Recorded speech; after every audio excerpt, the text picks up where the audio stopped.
please welcome, we have our Deputy Prime Minister and the Chancellor of the Duchy of Lancaster, the Right Honourable David Liddington. Please welcome you.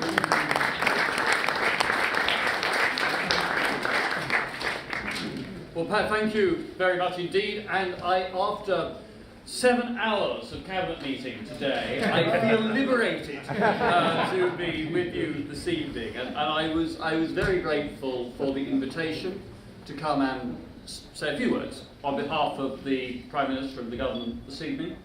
And just standing here and hearing Seema talk about what is planned for Sikh History and Awareness Month, I mean, if I can somehow carve out some time out of my diary, I mean, these sound a series of really fascinating events. And I do think, to take up one of the points Seema was making about how Sikhs, like people from other communities, have been the subject of the most vicious and disgraceful abuse and attacks, I am confident that it is through greater understanding of each other's histories, of each other's contributions to that sort of kaleidoscope that is modern British society, that we can bring to an end that sort of foul and unacceptable practice.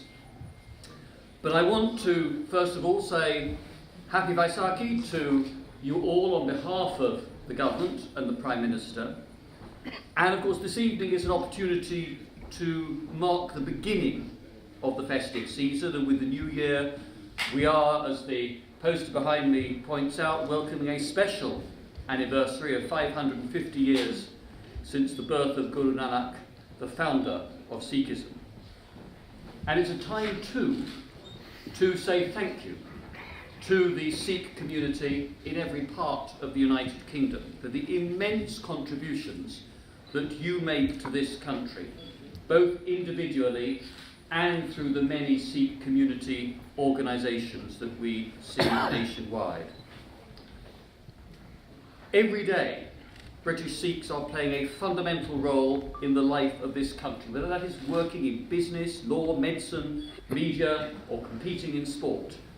And of course, Seema drew attention to the history of the Sikh martial tradition and the service in the two world wars of the 20th century that Sikh men and women gave to the Allied forces. And I just say in passing that I think it's been a very welcome aspect of the centenary commemorations of the First World War, that probably for the first time there has been a proper commemoration and salute to the sacrifice and service of not only British Sikhs but of people from many of the countries of the former British Empire who lost their lives, who in many cases served in appalling conditions, suffered injuries as a result of their service. And today, the Sikh community continues to play a vital role in our military, helping to defend both the lives and the values of the British people.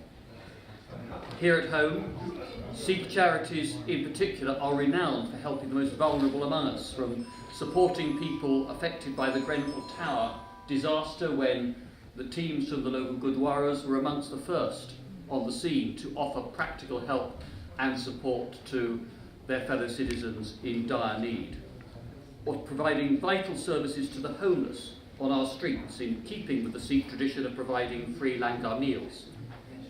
To quote the Guru himself, "He who regards all men as equal is religious." But the Sikh religion is so much more than this, and it is the spirit of togetherness that you see on occasions like Vaisakhi, the readiness to support all communities and all faiths, and the values that Sikhism expresses and represents. So as we celebrate this special occasion, let us also remember the values that bind us together. And for Sikhs, of course, that includes the enduring values of the Khalsa: truth, compassion, hope, and renewal. And for those Hindus celebrating Vaisakhi, it is a time for giving thanks and reflecting on the year gone by and the year to come. So on this Vaisakhi, I want to wish every one of you new peace, new happiness, and an abundance of new friends. Thank you, and happy Vaisakhi.